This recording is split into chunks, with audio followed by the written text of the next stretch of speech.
की जय। जय जय श्री राम। हरि ओम तत्सत्। श्रीमते रामचंद्राय नमः।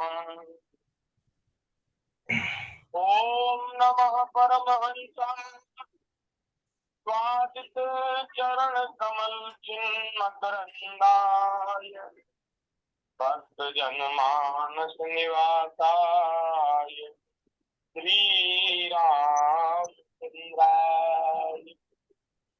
कृष्णाय वासुदेवाय हरे परमात्मने क्लेशनाशाय गोविंदाय नमो नमः। नारायणं नमस्कृत्य नरं चैव नरोत्तमं देवीं सरस्वतीं व्यासं ततो जयमुदीरयेत्। सीतानाथसमारम्भाम् श्रीरामानन्दारिमध्यमाम् अस्मदाचार्यपर्यन्ताम् वन्दे गुरुपरम्पराम्। गुरुर्ब्रह्मा गुरुर्विष्णु गुरुर्देवो महेश्वरः गुरुर्साक्षात् परब्रह्म तस्मै श्री गुरुवे नमः। प्रहलाद नारद पराशर पुंडरीक व्यासाम्बरीश सुखशौनक भीष्म दाल्भ्यान् रुक्मान् गदार्जुन वशिष्ठ विभीषणादीन् पुण्यानिमान् परम भागवतान् नमामि। चार जुगन में भक्त जे इनके बस की धूरी सर्व सुशिर धरि राखियो तेरी जीवन मोरी। भक्त भक्ति भगवंत गुरु चतुर नाम बपु एक जिनके पद वंदन किए नासे विघ्न में। श्री राम जय राम जय जय राम। श्री राम जय राम जय जय राम। श्री राम जय राम जय जय राम। श्री राम जय राम जय जय राम। श्री राम जय राम जय जय राम। राम जय राम जय जय राम। श्री राम जय राम जय जय राम।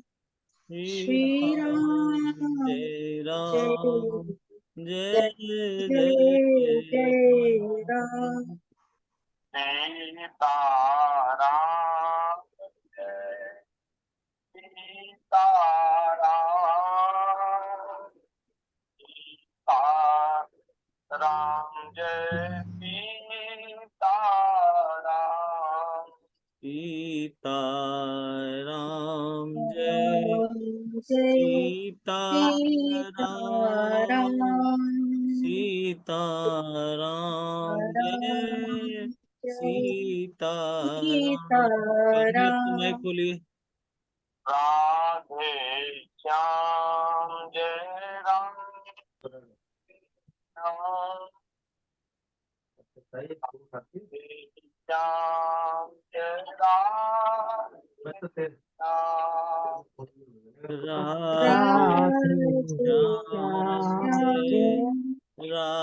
जय राधे श्याम राधे राधे श्याम श्याम जय जय राधे राधे श्याम। जय जय श्याम जय जय श्याम जय जय श्री जय जय जय जय श्याम श्यामा जय जय जय जय श्याम श्याम जय जय जय जय श्री वृंदावन वृंदावन जय गौ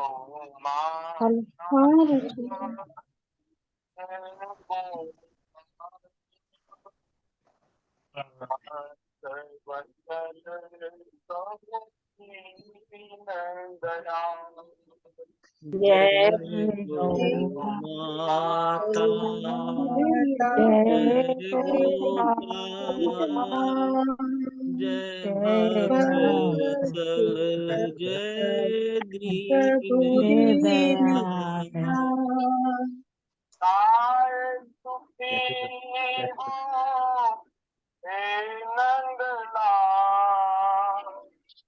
घर घर गाए पले गोपाल गाय सुखी हो हे नंदलाल आल घर घर गाय पले न गोपाल जय गौ माता जय गोपाल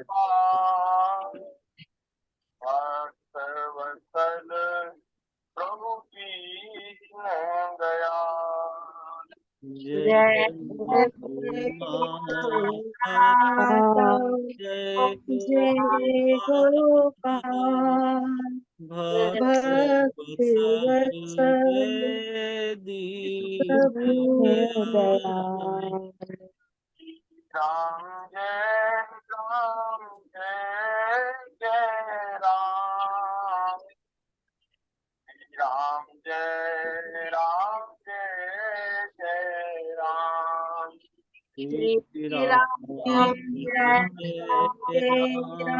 जय जय राम श्री राम जय राम जय जय राम राम जय राम जय जय राम श्री राम जय राम जय जय राम श्री राम जय राम जय जय राम श्री राम जय राम जय जय राम श्री राम जय राम जय जय राम श्री राम जय राम जय जय राम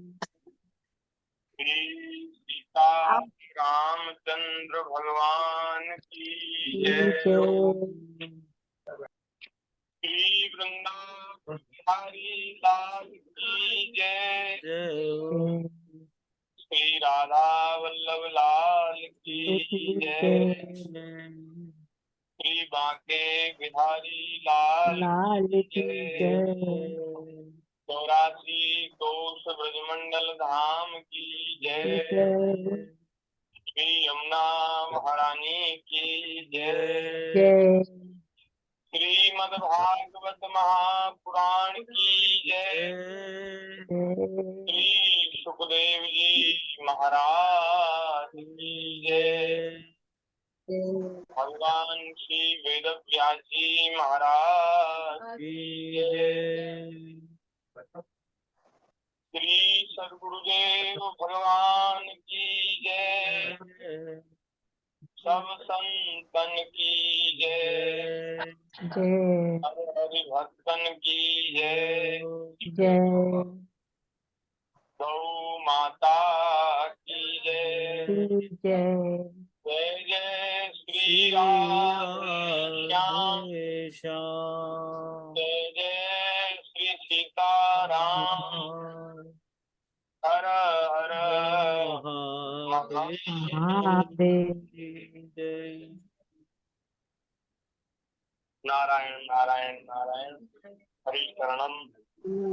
भक्तवांछा कल्पतरु भक्तवत्सल शरणागत वत्सल दीन बंधु दया सिंधु असंख्येय कल्याण गुणगण निलय अकारण करुणा वरुणालय सच्चिदानंद घन मूर्ति आनंद कंद भगवान श्री वृंदावन बिहारिणी बिहारी जी की महती कृपा करुणा से हम सभी को श्रीमद् भागवत जी की मंगलमयी रसमयी विस्तृत कथा सुनने का परम दुर्लभ यह अवसर प्राप्त हो रहा है।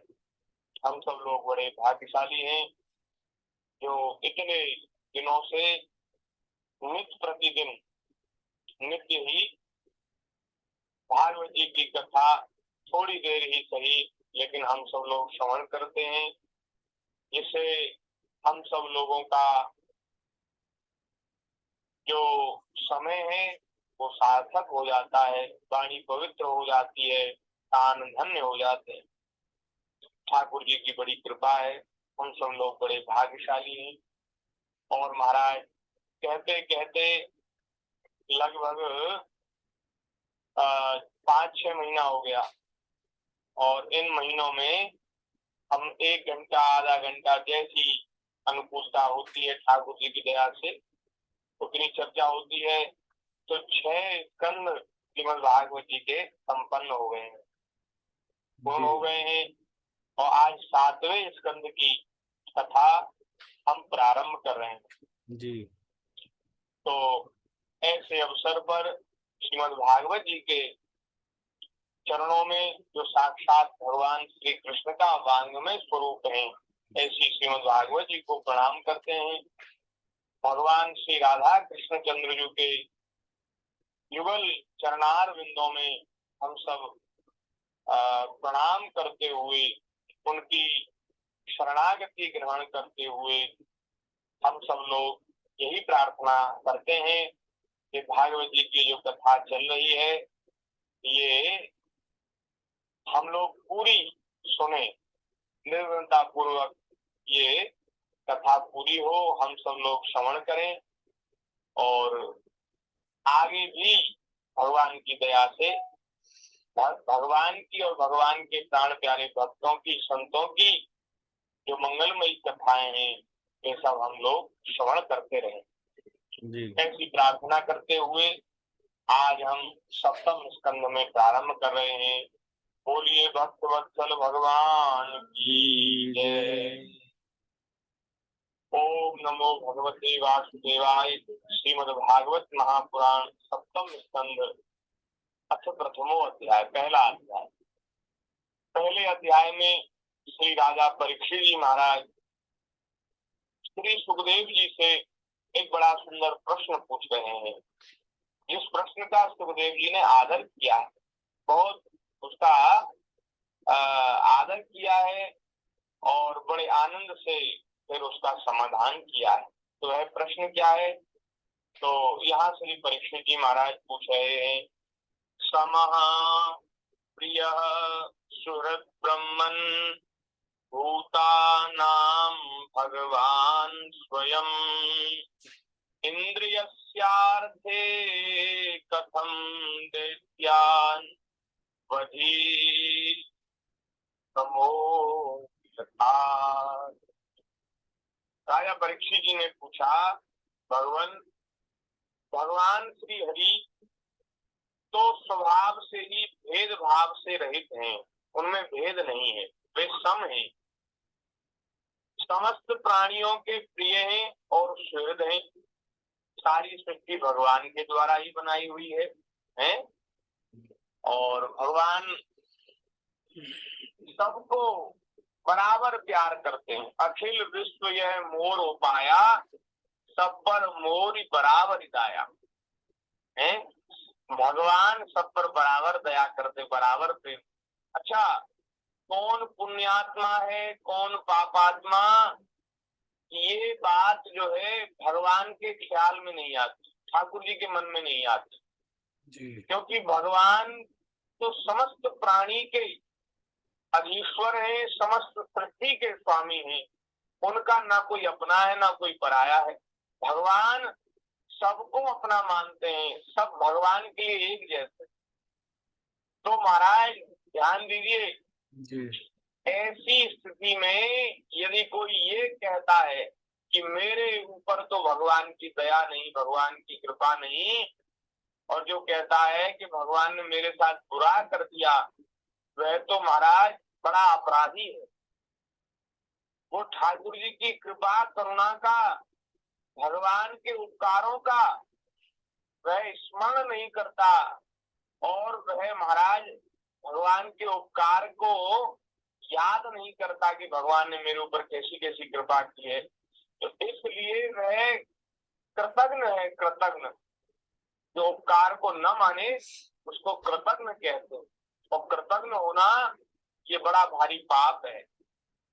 हम लोगों को भगवान की कृपा करुणा का अनुभव सदैव करना चाहिए। सब पर भगवान प्रेम करते हैं, भगवान सम है, वे समस्त प्राणियों के सुहृद हैं और प्रिय हैं। अब महाराज प्रश्न ये है, ऐसा ही है, भगवान का स्वभाव तो ऐसा ही है, लेकिन प्रश्न ये है कि महाराज वे उनके स्वभाव में हमें ऐसा भेदभाव देखने में क्यों आता है कि वे देवताओं का तो पक्ष लेते हैं और दैत्यों के साथ महाराज थोड़ा वैसा व्यवहार करते, रूखा व्यवहार करते, उनका वध कर देते हैं। ऐसा भगवान क्यों करते हैं? नहीं तो भगवान के लिए तो दोनों एक जैसे हैं। भगवान देवताओं का क्यों पक्ष लेते, दैत्यों का पक्ष क्यों नहीं लेते? तो ये प्रश्न है। अथवा किसी का भी पक्ष न ले, ठाकुर जी एकदम दोनों से उदासीन हो जाए, न देवताओं से लेना न दैत्यों से लेना, भैया अपना मन में आवे सो करो।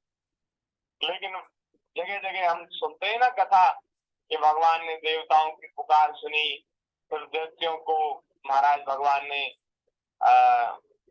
उनको मार मार करके उनका कल्याण किया।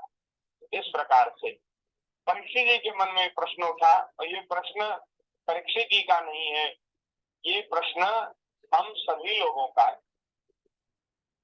अब आगे कह रहे हैं, वे स्वयं परिपूर्ण कल्याण स्वरूप हैं, इसलिए उन्हें देवताओं से कुछ लेना देना नहीं है, और निर्गुण होने के कारण दैत्यों से कुछ वैर विरोध नहीं है।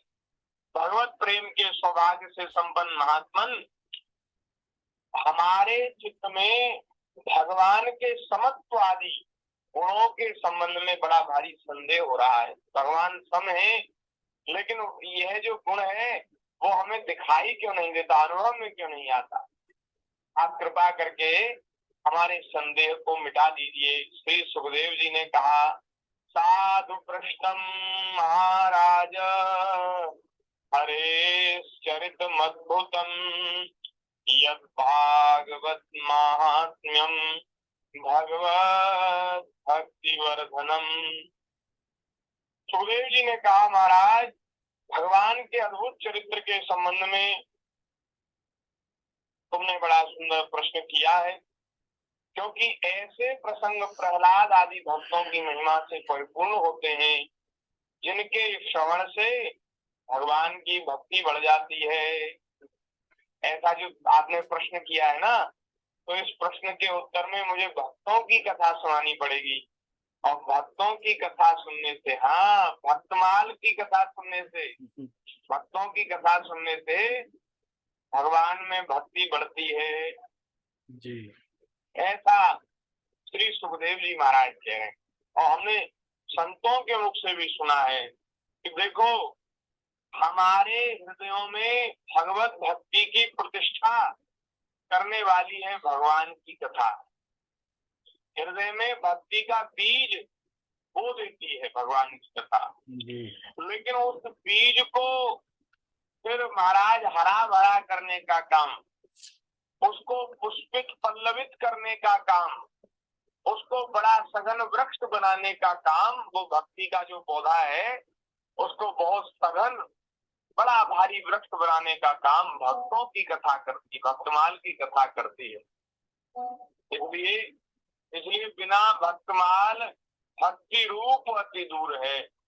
बिना भक्तों की कथा सुने भक्ति का जो स्वरूप है वो हृदय में प्रतिष्ठित नहीं होता, ऐसा महापुरुषों ने कहा है। सुखदेव जी भी ऐसा ही कह रहे हैं कि भगवान के भक्तों की कथा सुनने से भक्ति बढ़ती है, भक्ति होती नहीं।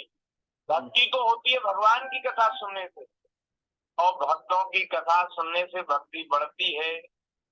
इस परम पुण्यमय प्रसंग को नारद आदि महात्मा गण बड़े प्रेम से गाते रहते हैं। अपने अपने पिता श्री कृष्ण द्वैपायन व्यास मुनि को नमस्कार करके भगवान की लीला कथा का वर्णन करता हूँ।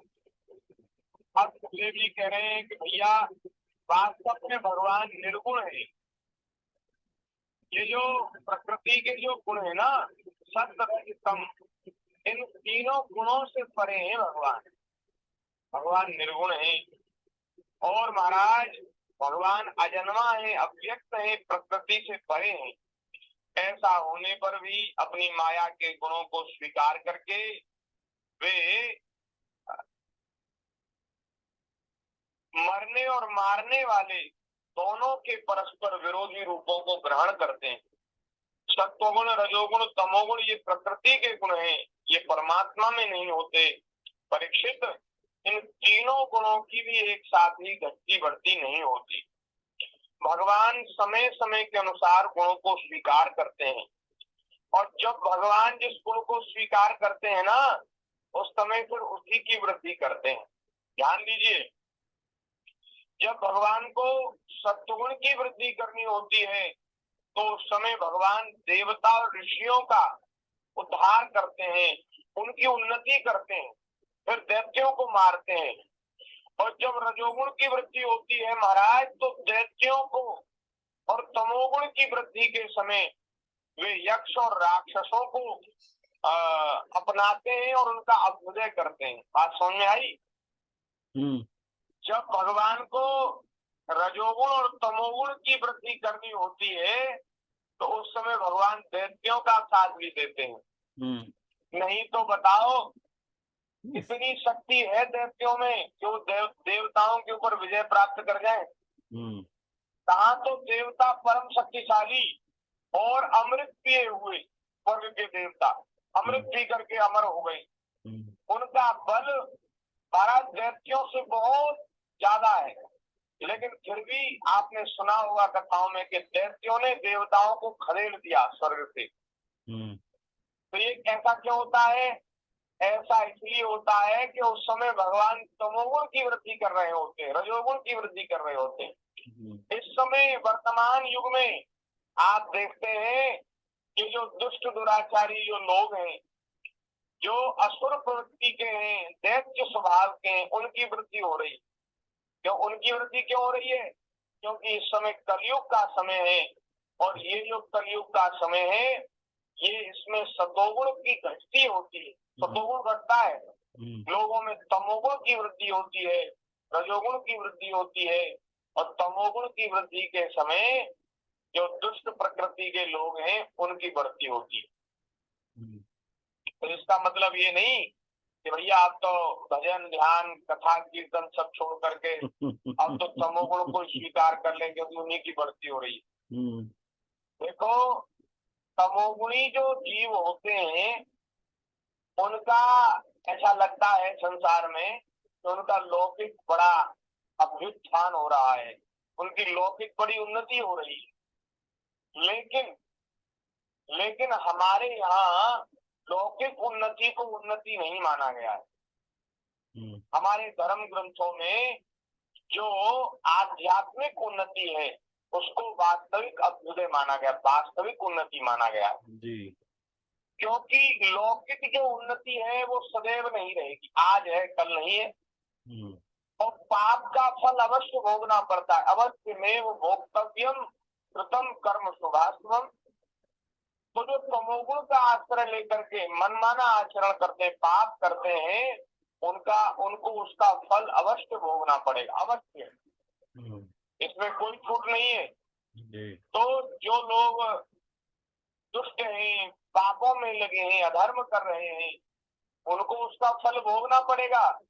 लेकिन समय ही ऐसा है कि महाराज सब लोग जानते हुए समझते हुए ये गलत है, इसका फल दुखदाई होगा और परिणाम में हमको नरक जाना पड़ेगा, दुख भोगना पड़ेगा, लेकिन फिर भी महाराज ये इंद्रियां उनको पापों में लगा रही।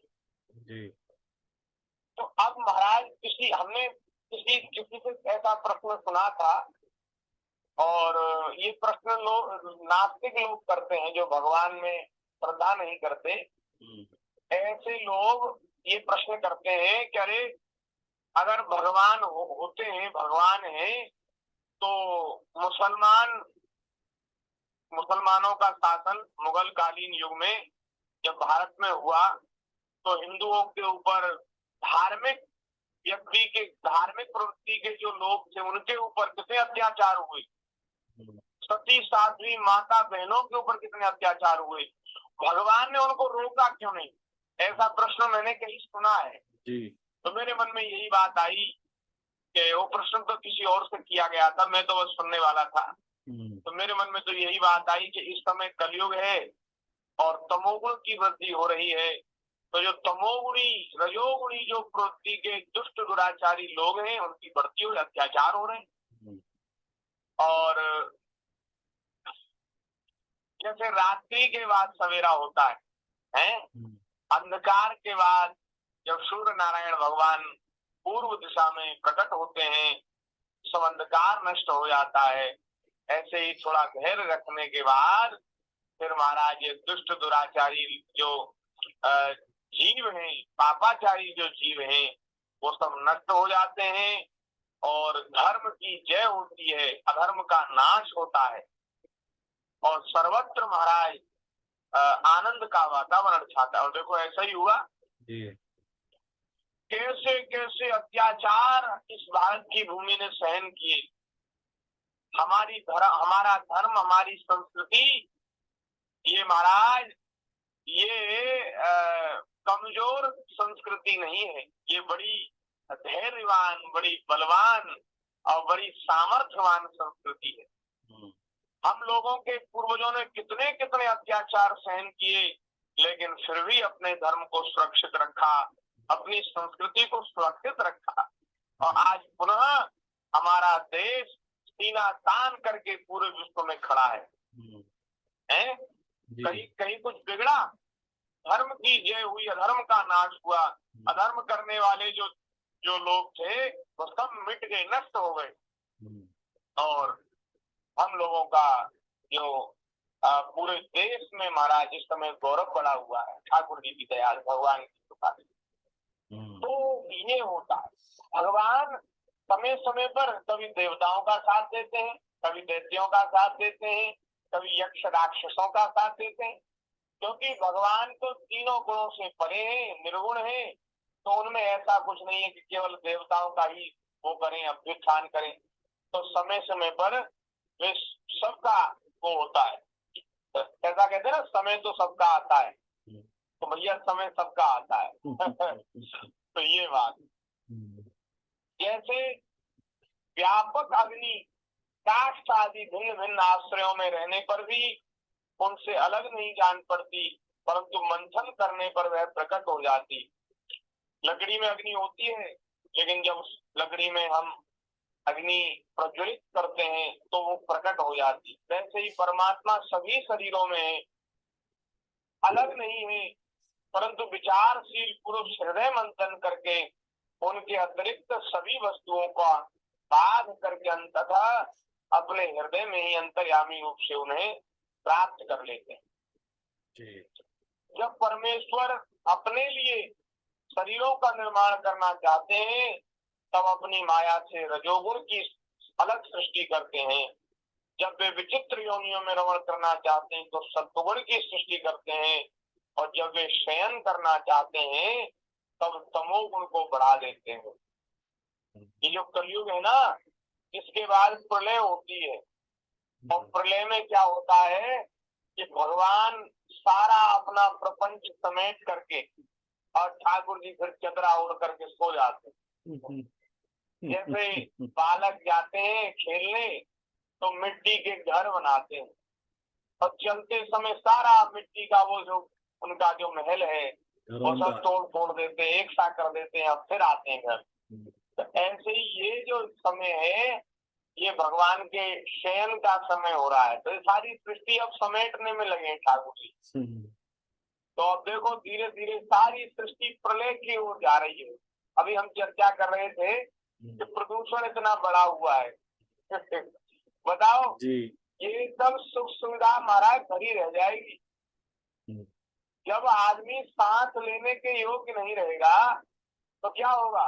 सब सृष्टि जैसी आराम हो जाएगी और ये जितनी बढ़िया बढ़िया चीजें बनाई है सब भरी की भरी रह जाएगी। महंगी महंगी गाड़ी है और करोड़ों के अरबों के घर कोठी मकान ये सब बेकार हो जाएंगे, व्यर्थ हो जाएंगे। ये सब लोग समझते हैं लेकिन मानते नहीं है। मानते क्यों नहीं है? क्योंकि इस समय महाराज सब सृष्टि प्रलय की ओर जा रही है। तो भैया लीला है ठाकुर जी की, लीला का दर्शन करो, आनंद लो। आनंद नहीं ले सकते और सुखी नहीं रह सकते तो भैया फिर एकांत में कहीं चले जाओ, फिर वहां राम राम करो। या तो सब देख करके चुप रहो और देख करके चुप नहीं रहा जाता तो देखो मत, फिर ऐसी जगह चले जाओ पहाड़ों में कंदराओं में कि वहां कुछ दिखे ही ना। ये है, इस तरह से ही शांति मिल सकती है, नहीं तो नहीं शांति मिलेगी। भगवान की लीला ये है।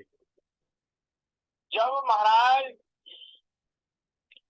परीक्षित भगवान सत्य संकल्प हैं, वे ही जगत की उत्पत्ति के निमित्त भूत प्रकृति और पुरुष के सहकारी एवं आश्रय काल की सृष्टि करते हैं। भगवान काल की सृष्टि करते हैं। भगवान काल के अधीन नहीं है, काल ही उनके अधीन है राजन। ये काल स्वरूप ईश्वर जब सत्वगुण की वृद्धि करते हैं तब सत्व में देवताओं का बल बढ़ाते हैं और तभी वे परम यशस्वी देवप्रिय परमात्मा देव विरोधी रजोगुणी और तमोगुणी दैत्यों का संहार भी करते हैं। तो इससे उनके सम आदि गुणों में कोई भेद नहीं आता। भगवान तो सम ही हैं। और इसको और थोड़ा सा खोल के बताएं तो सुखदेव जी कह रहे राजन, इस विषय में देवर्षि नारद जी ने बड़े प्रेम से कथा कही थी। यह उस समय की बात है जब तुम्हारे दादा युधिष्ठिर राजसूय यज्ञ कर रहे थे। राजसूय यज्ञ में बड़े बड़े ऋषि मुनि महात्मा पधारे थे तो नारद जी भी आए थे। और उस समय महाराज उस राजसूय यज्ञ में राजा युधिष्ठिर ने अपनी आंखों के सामने एक बड़ी आश्चर्यजनक घटना देखी। क्या देखा कि शिशुपाल जो भगवान की बुआ का लड़का है वो भगवान से बड़ा प्यार करता था और उसने राजसूय यज्ञ के अवसर पर भगवान को बहुत भला बुरा कहा। तो अंत में ठाकुर जी ने अपने सुदर्शन चक्र से उसका सर धड़ से अलग कर दिया और वह मारा गया और उसकी आत्म ज्योति, शिशुपाल की आत्म ज्योति सबके देखते देखते सबने देखा उस सभा में कि वो आत्मा उसकी भगवान श्री कृष्ण के चरणों में विलीन हो गई। आत्मा परमात्मा में लीन हो गई। अब ये बड़ी आश्चर्यजनक घटना थी महाराज कि अब युधिष्ठिर जी से रहा नहीं गया तो उन्होंने नारद जी से पूछा कि महाराज ये जो शिशुपाल है ये बड़ा दुष्ट है और ये भगवान का तो बड़ा विरोधी है। कैसा विरोधी है कि जब से इसने सुध संभाली है, जब छोटा बच्चा था तुतलाकर बोलता था तब भी भगवान को गाली देता था और तब से आज तक भगवान को गाली देता आ रहा है। इसको भगवान की प्राप्ति कैसे हो गई? भगवान के चरणों में इसकी आत्मा लीन हुई, ये कैसे हुआ? भगवान की प्राप्ति बड़ी दुर्लभ है महाराज। बड़े बड़े महात्मा योग के द्वारा, ध्यान धारणा समाधि के द्वारा भगवान को खोजते हैं, भगवान उनको बड़ी कठिनता से मिलते। जी भक्तों के लिए जो जिनके चरण अत्यंत भक्तों के लिए भी दुर्लभ है, फिर भगवान से द्वेष करने वाले शिशुपाल को यह गति कैसे मिल गई, इस विषय में मेरी बुद्धि भ्रमित हो रही है। आप कृपा करके मुझे इस घटना का रहस्य समझाइए। तो श्री नारद जी ने कहा, युधिष्ठिर, निंदा, स्तुति, सत्कार, तिरस्कार ये शरीर के ही तो होते हैं। इस शरीर की कल्पना प्रकृति और पुरुष का ठीक ठीक विवेक न होने के कारण ही हुई है। जब इस शरीर को ही अपना आत्मा मान लिया जाता है, तब यह मैं हूँ, यह मेरा है, ऐसा भाव बन जाता है। और ये जो भाव है, यही सारे भेद भाव का मूल है। जी जिनके मन में ये बात होती है कि यह मैं हूँ, यह मेरा है, ये मेरा नहीं है, उनके मन में भेदभाव होता है। और जिनके मन में ये बात नहीं होती कि ये जो सब जगह भगवान का दर्शन करते हैं, तो उनके भीतर समता आ जाती है, विषम हो जाते हैं। इसी के कारण ताड़ना और दुर्वचनों से पीड़ा होती है। जिस शरीर में अभिमान हो जाता है, तो शरीर के वध से प्राणियों को अपना वध जान पड़ता है, किंतु भगवान में तो जीवों के समान ऐसा अभिमान ही नहीं है। ठाकुर जी में थोड़ा ना अभिमान है, ऐसा भगवान सारी सृष्टि को अलग थोड़ी ना समझते हैं। भगवान तो सबको अपने में देखते हैं और अपने को सब में देखते हैं, क्योंकि वे सर्वात्मा है। सभी जीवों के रूप में भगवान ही तो है, सब में अद्वितीय है। जो दूसरों को दंड देते हैं, वह भी अपने कल्याण के लिए ही क्रोधवश और अथवा द्वेषवश नहीं। मतलब इसका मतलब ये है कि भगवान यदि दूसरों को दंड देते हैं, तो वह उनके कल्याण के लिए देते हैं। भगवान किसी से क्रोध नहीं करते, किसी से द्वेष नहीं करते, उनका कल्याण करने के लिए उनको दंड देते हैं। तो भगवान के संबंध में हिंसा की कल्पना तो की ही कैसे जा सकती है। इसलिए चाहे दृढ़ वैर भाव से या वैरहीन भक्ति भाव से अथवा भय से, स्नेह से अथवा कामना से, कैसे भी हो, भगवान में अपना मन पूर्ण रूप से लगा देना चाहिए। भैया कैसे लगे, ठाकुर जी में अपना मन लगा दे। चाहे ठाकुर जी से भक्ति करके, चाहे किसी कामना से अथवा बैर से ही सही, लेकिन भगवान में अपना मन लगा दो। बैर से जो भगवान में मन लगाते हैं, उसको भगवान चक्र सुदर्शन के द्वारा उसका उद्धार करते हैं। और जो भक्ति भाव से, प्रेम से भगवान में अपना मन लगाते हैं, उसको भगवान अपने मृदुल कर कमलों से पकड़ कर, उसको आलिंगन करके, उसको हृदय से लगाकर उसका कल्याण करते हैं। एक को तो मार कर कल्याण करते हैं और एक को प्यार करके कल्याण करते हैं। तो भैया ये तुम्हारे ऊपर है कि पिट कर कल्याण चाहते हो तो बैर कर लो, और यदि उनकी गोदी में बैठकर उनसे हृदय से लगकर कल्याण चाहते हो तो उनसे प्रेम कर लो। तो ये है, लेकिन किसी भी प्रकार से भगवान में मन लगा देना चाहिए। तस्मात् वैरानुबन्धेन निर्वैरेण वा स्नेहात् कामेन वा युञ्जात् तथा चिन्नेक्षते कथा। युधिष्ठिर, नारद जी कह रहे हैं, युधिष्ठिर, मेरा तो ऐसा दृढ़ निश्चय है कि मनुष्य बहर भाव से भगवान में जितना तन्मय हो जाता है, उतना भक्ति योग से नहीं होता। बहर भाव में ज्यादा तन्मयता होती है। जैसे महाराज भृंगी कीड़े को लाकर पीठ पर अपने छिद्र में बंद कर देता है। भृंगी नाम का एक कीड़ा होता है, वो दूसरी जाति के कीड़े को लाता है और अपने छिद्र में बंद कर देता है। और महाराज उस छिद्र के मुंह पर खुद बैठ जाता है और वहां वो भिनिर भिनिर करता है। और वो दूसरा कीड़ा जो होता है वो भृंगी का चिंतन करते करते उनके जैसा हो जाता है, वो भय से चिंतन करता है और भृंगी का स्वरूप उसका स्वरूप हो जाता है। यही बात भगवान श्री कृष्ण के संबंध में है।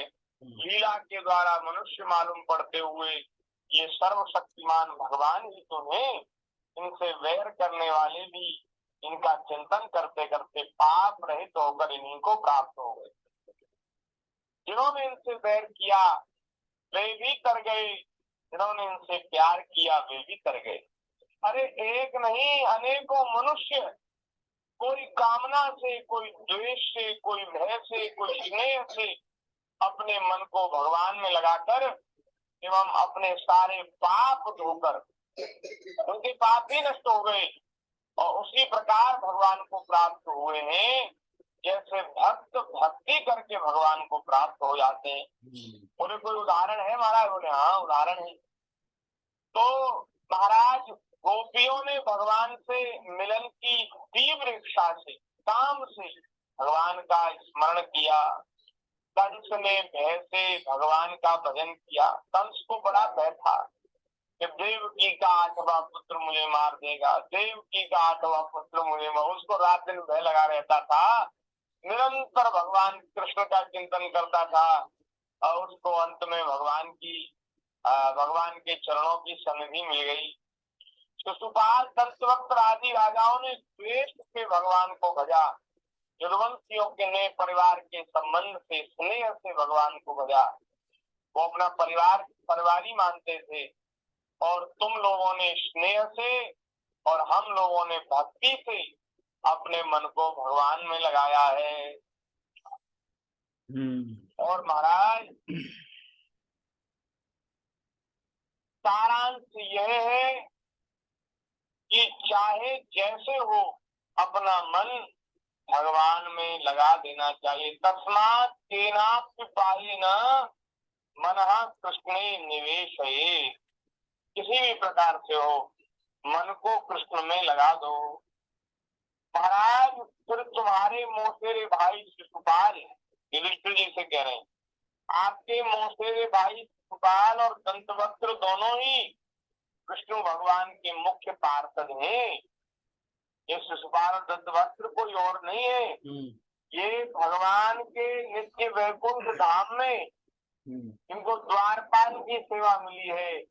वे जय और विजय नाम के भगवान के पार्षद ही है।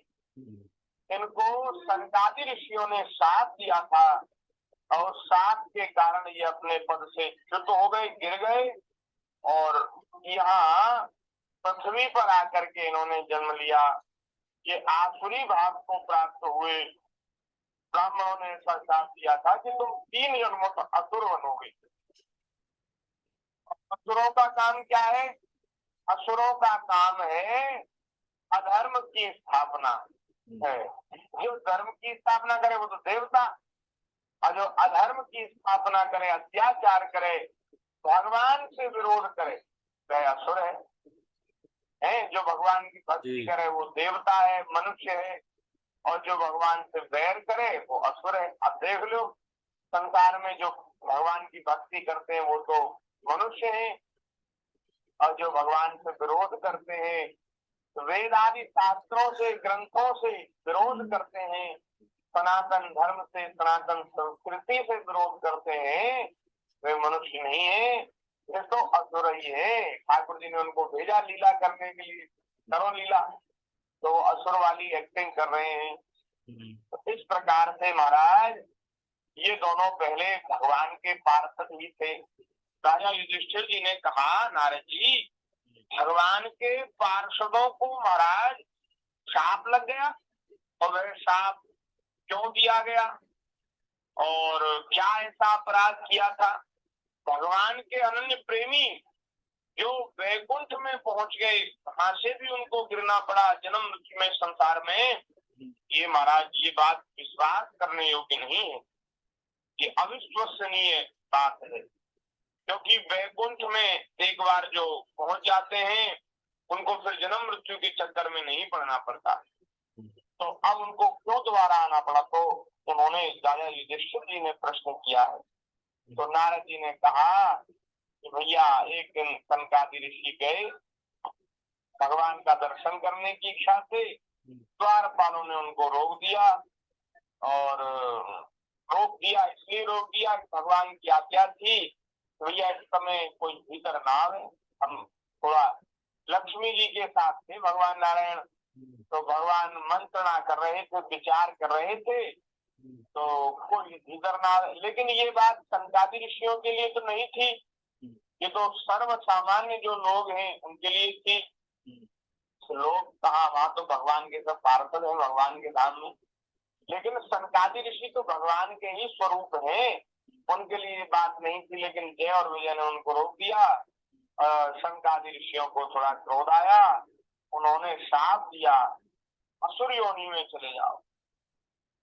और जब वैकुंठ से वे नीचे गिरने लगे तब उन कृपालु महात्माओं ने उनके साप को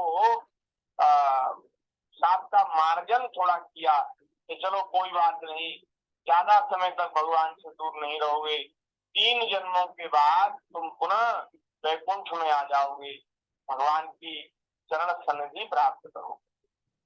तो युधिष्ठिर वे ही दोनों दिति के पुत्र हुए पहले जन्म में। एक का नाम था हिरण्याक्ष और दूसरे का नाम था हिरण्यकश्यप। और महाराज विष्णु भगवान ने 12 रूप धारण करके हिरण्याक्ष का और नृसिंह का रूप धारण करके हिरण्यकश्यप का उद्धार किया।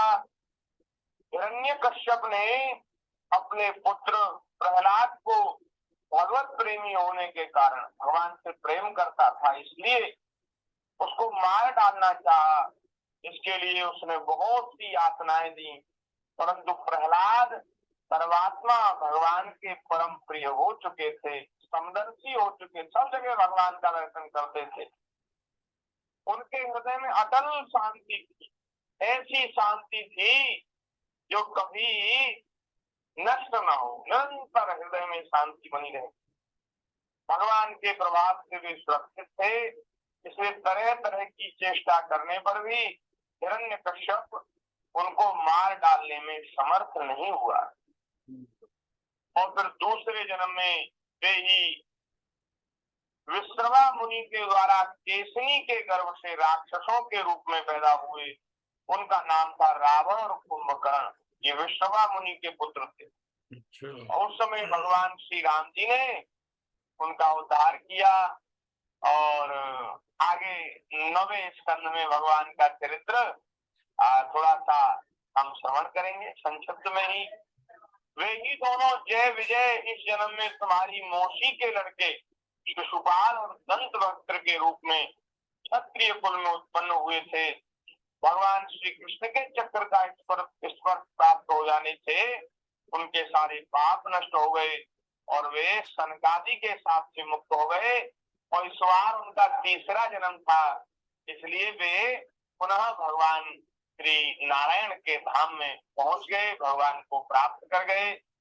इसलिए इसमें कोई संदेह मत करो, क्योंकि ये जो शिशुपाल दंतवक्त्र हैं भगवान के पार्षद हैं। तो ये जो अच्छी लीला करने वाले जो लोग हैं, अच्छे काम करने वाले जो लोग हैं, वे भी भगवान के द्वारा भेजे गए हैं। और जो ये नाटक, बुरा नाटक जिनको मिलता है, बुरा रोल मिलता है, वो भी भगवान के द्वारा ही भेजे गए, सब सृष्टि भगवान के द्वारा। इसीलिए कहा गया महाराज, इसीलिए तो कितनी बढ़िया बात आई, जब सब भगवान के द्वारा ही लीला रचाई जा रही है तो किसको आप भला कहोगे, किसको बुरा कहोगे? इसलिए किसी को न भला कहो न किसी को बुरा कहो, किसी की निंदा और किसी की स्तुति नहीं करो, क्योंकि सब भगवान की लीला है, भगवान का नाटक। अच्छा देखो, जब कोई अभिनेता रंगमंच पर जब वो प्रदर्शन करता है, नाटक करता है, तो किसी को तो बढ़िया रोल मिलता है, किसी को थोड़ा खराब रोल मिलता है। उसको जो बढ़िया आदमी को सताता है, उसको महाराज बहुत उसके ऊपर अत्याचार करता है, अधर्म करता है, ऐसा रोल भी मिलता है। तो अंत में जब वो नाटक पूरा हो जाता है ना, तो पुरस्कार बचते हैं। एक पुरस्कार होता है सर्वश्रेष्ठ खलनायक, एक होता है सर्वश्रेष्ठ नायक, और एक होता है सर्वश्रेष्ठ खलनायक। तो जो जिसने बढ़िया से बढ़िया एक्टिंग की होती है ना, खलनायक वाली, उसको वह पुरस्कार मिलता है। भाई तुमने क्या बढ़िया रोल किया, क्या महाराज खलनायक हो तो तुम्हारे जैसा हो है। तो भैया ये सब रोल है, नाटक चल रहा है, रील बनी है यहाँ। जैसी जिसको रोल मिला है, जैसा जिसको नाटक मिला है, वो सब कर रहे हैं। इसलिए किसको बुरा कहोगे, किसको भला कहोगे। इसलिए भैया किसी के दोष मत देखो। किसी का गुण है तो चलो, गुण तो फिर भी प्रशंसनीय है, प्रशंसा करने में उतना वो नहीं है। लेकिन द्वेष करने में, किसी की निंदा करने में बहुत हानि है। हमारे महापुरुषों ने निंदा को बहुत बड़ा पाप बताया है। इसलिए ऐसा विचार करके कि सब भगवान के द्वारा बनाया हुआ संविधान है, ठाकुर जी जैसा रोल करा रहे, जैसा नाटक करा रहे, सब कर रहे हैं, ऐसा विचार करके हमें तो अपना मार्ग साफ करना है, हमें तो अपनी रास्ता ठीक करनी है, अपना आगे बढ़ना है। दूसरों से हमें क्या लेना देना। इसलिए हम लोगों को नारायण को बैठ के अपनी डगर बुहा, हमें भजन करके ठाकुर जी की चर्चा कहकर, सुनकर, भगवान का स्मरण करके अपना कल्याण करना है। कौन क्या करता है, इन बातों से हमें लेना देना नहीं। तो ये बात जो है, आज बड़ी सुंदर चर्चा हुई। नारद जी ने इस प्रकार से समझाया, युधिष्ठिर जी का जो भ्रम था, संदेह था, वो दूर हो गया। और युधिष्ठिर जी ने एक प्रश्न किया, बोले महाराज हिरण्यकश्यप जो था, उसने अपने पुत्र श्री प्रहलाद से इतना द्वेष क्यों किया। प्रहलाद जी तो बड़े भगवान के भक्त थे, किसी के प्रति उनके हृदय में द्वेष की भावना नहीं थी। सब जगह भगवान का दर्शन करते थे, सबसे प्रेम करते थे, सबका आदर करते थे। ऐसे महात्मा प्रहलाद के किस अपराध के कारण हिरण्यकश्यप ने उनसे द्वेष किया, उनको मारने की चेष्टा की। आप प्रहलाद जी का चरित्र हमें विस्तार से सुनाइए। ये बात विस्तार से सुनना चाहते हैं, इसलिए ऐसा प्रश्न किया। अब विस्तार से श्री प्रहलाद जी की जो चरित्र है, प्रहलाद जी की जो कथा है, उसको नारद जी महाराज सुनाएंगे, हम सब लोग श्रवण करेंगे और आगे द्वितीय अध्याय की चर्चा होगी। आज प्रथम अध्याय यहाँ संपन्न हो गया और द्वितीय अध्याय में प्रहलाद जी के जन्म की रूपरेखा, किस प्रकार से प्रहलाद जी का जन्म हुआ, वह सब चर्चा भगवान की दया से हम आगे श्रवण करेंगे। आज के सत्संग को बस यही ठाकुर जी के चरणों में समर्पित कर रहे हैं और आज की कथा को यहाँ पूर्ण करते हैं। 1 मिनट भगवान के नाम का कीर्तन करेंगे, उसके बाद आज के सत्संग को ठाकुर जी के चरणों में समर्पित करके और हम सब लोग विराम देंगे। श्री वृंदावन बिहारी श्री राधे गोविंद भज मन श्री राधे। श्री राधे गोविंद भज मन श्री राधे। श्री राधे गोविंद भज मन श्री राधे। श्री राधे गोविंद भज मन श्री राधे। श्री राधे जय जय राधे। श्री राधे जय जय राधे। श्री राधे जय जय राधे। ये श्री राधे जय जय राधे ये राधे गोविंद भजन श्री राधे श्री राधे गोविंद भज मन श्री राधे श्री राधे गोविंद भज मन श्री राधे श्री राधे भजन श्री राधे भज मन श्री राधे